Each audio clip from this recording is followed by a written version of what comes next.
বাংলাহিলি হাকিমপুর দিনাজপুরের বাণিজ্য ও শিল্পের প্রাণকেন্দ্র এই শহর। কিন্তু হঠাৎ যদি এখানে মানুষের চলাফেরা থেমে যায় তবে কেমন হবে এই নগরীর চেহারা? সময়ের সাক্ষী হয়ে দাঁড়িয়ে আছে হিলি রেলওয়ে স্টেশন। ট্রেনের বাঁশি আর মানুষের কোলাহল মিলিয়ে গেছে বহু আগেই। মরিচা ধরা রেললাইন আর ভাঙা প্ল্যাটফর্মে জমে থাকবে নিস্তব্ধতা। হিলি চারমাথা একসময় ছিল ব্যস্ততম সড়ক। গাড়ির হর্ন, মানুষের ভিড় সব হারিয়ে গিয়ে রয়ে গেছে কেবল ধুলো আর শুকনো পাতার শব্দ।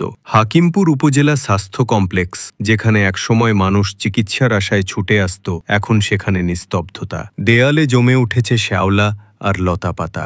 মাঠপাড়া বড় মসজিদ, যেখানে আজানের ধ্বনি প্রতিধ্বনিত হতো আকাশে, আজ সেখানে শুধু ভাঙা দরজা আর ফাঁকা মসজিদের নীরবতা। শিক্ষার আলো ছড়ানো প্রতিষ্ঠানগুলো: Hili pilot school and college, আর ফেরদৌস আলী খান স্কুল, হাকিমপুর সরকারি কলেজ, হাকিমপুর মহিলা কলেজ।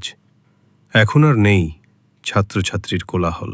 কালো বোর্ড ধুলোয় ঢাকা, ক্লাসরুমে প্রতিধ্বনি শুধু শূন্যতার। সৃজনশীলতার অনন্য নাম টেলিফটো, যেখানে ইভেন্ট ম্যানেজমেন্ট, ফটোগ্রাফি আর সিনেমাটোগ্রাফির আলো ছড়াতো, আজ সেটিও নিস্তব্ধ। ক্যামেরা, লাইট আর স্মৃতির ফ্রেম পড়ে আছে অচল, যেন সময় সেখানে থেমে গেছে।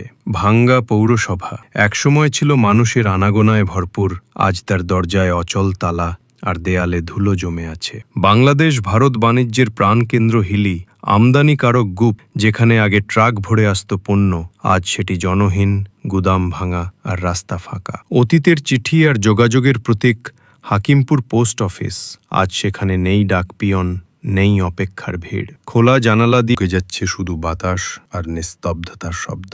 বাংলাহিলি হাকিমপুর দিনাজপুর এক সময় যে ছিল প্রাণবন্ত, আজ কেবল স্মৃতির পরিত্যক্ত শহর।